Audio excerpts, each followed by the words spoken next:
नमस्कार, अभिनंदन। आज की संस्कृत की इस कक्षा में आप सभी का स्वागत है। प्यारे बच्चों, भारत एक ऐसा राष्ट्र है जो संपूर्ण संसार को विश्व एकता के सूत्र में बांधता है, उसका पाठ पढ़ाता है। अतिथि देवो भव की भावना के साथ साथ विश्व बंधुत्व की भावना केवल भारत में ही पाई जाती है और प्रत्येक भारतीय इस भावना को मन से स्वीकार कर इसका अनुसरण करता है, इसे मानता है। और इसी सुंदर भाव पर आधारित है हमारा आज का पाठ विश्व बंधुत्वम, जिसका अर्थ है विश्व के प्रति बंधुत्व का भाव, या हम ये कह सकते हैं कि अपनेपन का भाव। आइए इस पाठ को पढ़ते हैं और समझते हैं कि विश्व बंधुत्वता की भावना को अपनाने से हमें क्या लाभ हैं और इस विश्व को क्या लाभ हैं और क्यों हमें यह भाव अपने मन में जगाना चाहिए और इसे मानना चाहिए। प्रत्येक शब्द को बड़े ध्यान से पढ़ते हुए उसके अनुवाद को हम सीखेंगे, उसके अर्थ को समझेंगे और उसे ग्रहण करेंगे। सबसे पहले तो आवश्यक है कि हम यह जानें कि बंधु कौन होता है, और फिर तभी हम इस बात को जान पाएंगे कि किस प्रकार बंधुत्व का भाव हमारे मन में जागृत हो सकता है और हमारे लिए लाभदायक हो सकता है, न केवल हमारे लिए बल्कि इस समाज, इस देश और संपूर्ण विश्व के लिए। उत्सवे व्यसने दुर्भिक्षे राष्ट्र विप्लवे दैनंदिने व्यवहारे च यह सहायतां करोति सह बंधु भवति।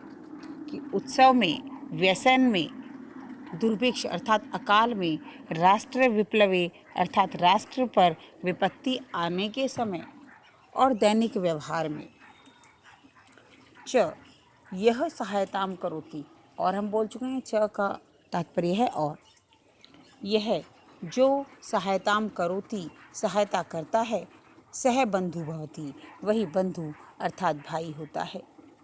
यदि विश्वे सर्वत्र एतादृश भाव भवे, यदि विश्व में सर्वत्र सब जगह एतादृश भाव यह भाव हो, तदा विश्व बंधुत्वम संभवति, तभी विश्व में विश्व बंधुत्व संभव है। अर्थात यदि विश्व में सबके मन में यह भाव होता है कि बंधु कौन है, जो हमारी उत्सव में, व्यसन में, दुर्भिक्ष में, राष्ट्र पर विपत्ति आने में और दैनिक व्यवहार में सहायता करता है, वही बंधु है।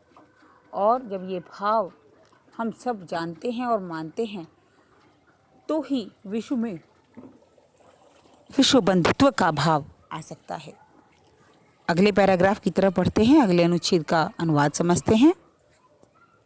परंतु अधुना निखिले संसारे कलहस्य अशांते च वातावरणमस्ति।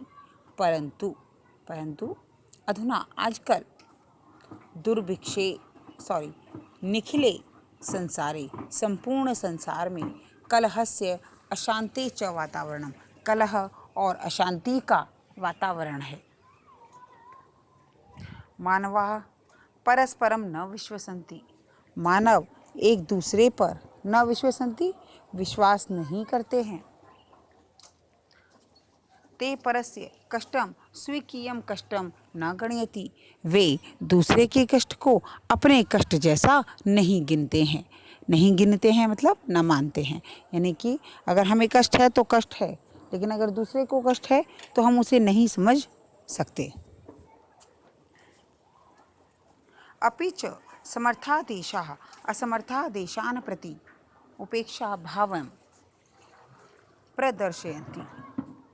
अपि च, और यह भी कि एक समर्थ देश जो हैं वो असमर्थ देशों के प्रति उपेक्षा का भाव दिखाते हैं।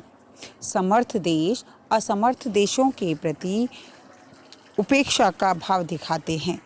कहने का तात्पर्य है कि ये जो देश समर्थ हैं और जो असमर्थ यानी कि जो किसी भी कदम को उठाने में समर्थ नहीं है, किसी की सहायता करने में समर्थ नहीं है, ऐसे असमर्थ देशों को वे उपेक्षा की दृष्टि से देखते हैं, हीन दृष्टि से देखते हैं, ना कि इस दृष्टि से कि यदि हम उनकी मदद कर दें तो वहाँ के लोग भी हमारे देश की तरह संपन्न हो सकते हैं। मगर ऐसा नहीं है। वे उपेक्षा की दृष्टि से देखते हैं, हीन दृष्टि से देखते हैं कि हमारे पास तो है, ये तो ऐसे ही लोग हैं, इनके साथ क्या वो करना है ना, जस्ट लाइक दिस। तो हम कह सकते हैं आगे बढ़े। तेषाम उपरि स्वकीयं प्रभुत्वं स्थापयन्ति। तेषाम उनके ऊपर अपना प्रभुत्व स्थापित करते हैं। संसारे सर्वत्र विदेशस्य विद्वेषस्य शत्रुतायाः हिंसायाः च भावना दृश्यते। संसार में सर्वत्र सब जगह विद्वेष की भावना, शत्रुता और हिंसा की भावना ही दिखाई देती है। यानी कि हर तरफ, चारों तरफ क्या दिखाई देता है कि हमें द्वेष यानी कि एक दूसरे से जलन, शत्रुता और हिंसा की भावना ही दिखाई देती है। देशानां विकासे अपि अवरुद्धः भवति। देशों का विकास भी अवरुद्ध यानी कि रुक गया है। इयं महती आवश्यकता वर्तते। यह बहुत अधिक आवश्यकता है कि एकः देशः अपरेण देशेन, कि एक देश दूसरे देश के साथ निर्मल हृदय से बंधुता का व्यवहार करना चाहिए। कि यह आवश्यक है कि एक देश को दूसरे देश के प्रति बंधुता का भाव रखना चाहिए हृदय से। विश्वस्य जनेषु इयं भावना आवश्यकी। विश्व के लोगों में यह भावना आवश्यक है। विश्व के लोगों में यह भावना आवश्यक है। ततः विकसित अविकसित देशयों मध्ये स्वस्था स्पर्धा भविष्यति। तब विकसित और अविकसित देशों के बीच स्वस्थ स्पर्धा जो है वो होगी, स्वस्थ प्रतियोगिता होगी आगे बढ़ने की, जिसमें आगे तो बढ़ेंगे लेकिन एक दूसरे को गिराकर नहीं, एक दूसरे के साथ। सर्वे देशाः ज्ञान विज्ञानयोः क्षेत्रे मैत्री भावनया सहयोगेन च समृद्धिं प्राप्तुं समर्था भविष्यन्ति। और सभी देश ज्ञान और विज्ञान के क्षेत्र में मैत्री भाव से, सहयोग से समृद्धिं प्राप्तुं समर्था भविष्यन्ति, समृद्धि प्राप्त करने में समर्थ होंगे। सूर्यस्य चंद्रस्य च प्रकाशः सर्वत्र समान रूपेण प्रसरति। सूर्य और चंद्रमा का प्रकाश सर्वत्र सब जगह समान रूप से प्रसारित होगा या फैलता है।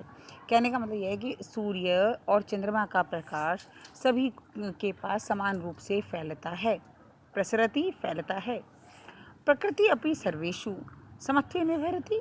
और प्रकृति भी सबके साथ समानता का व्यवहार करती है। प्रकृति भी सबके साथ समानता का व्यवहार करती है। तस्माभिः सर्वैः परस्परं वैरभावम् अपहाय।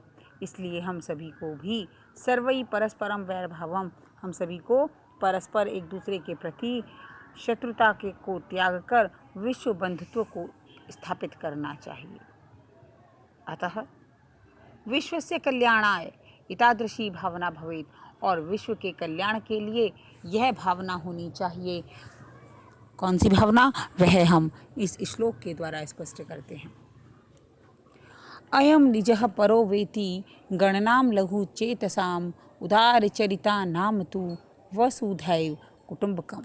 यह एक बड़ा ही सुंदर श्लोक है और इस श्लोक को आप कंठस्थ भी करेंगे, अपनी उत्तर पुस्तिका में भी लिखेंगे। तो पुनः सुने। अयम निजः परो वेति गणनाम लघु चेतसाम उदारचरिता नाम तु वसुधैव कुटुंबकम। जी हाँ, अयम निजः परोवेति। अयम यह, निजम मेरा अपना है, परोवेति इति यह दूसरे का है, कि यह मेरा है और यह पराया है। गणनाम लघु चेतसाम, ऐसी गणना, ऐसी गिनती, ऐसी सोच छोटे हृदय वाले रखते हैं, जबकि उदार चरिता नाम तू, उदार चरित्र वालों के लिए, उदार मन वालों के लिए तो वसुधैव कुटुंबकम, यह सारी पृथ्वी ही कुटुंब के समान है। वसुधैव कुटुंबकम, कुटुंब के समान है। वसुधैव यह वसुधा, यह पृथ्वी कुटुंब के समान है। अयम निजः परो वेति गणनाम लघु चेतसाम, उदार चरिता नाम तु वसुधैव कुटुंबकम। तो इसी भावना के साथ कि हम पूरी पृथ्वी को अपने कुटुंब, अपने परिवार के समान मानेंगे, दूसरों के दुख को, परेशानियों को अपने दुख और परेशानियों के समान मानते हुए उनके निवारण का प्रयास करेंगे। अपनी सामर्थ्य के अनुसार किसी से बैरभाव न रखते हुए सहायता के लिए तत्पर रहेंगे, जिस प्रकार हम अपने पारिवारिक लोगों के लिए रहते हैं। आज के लिए इतना ही। धन्यवाद।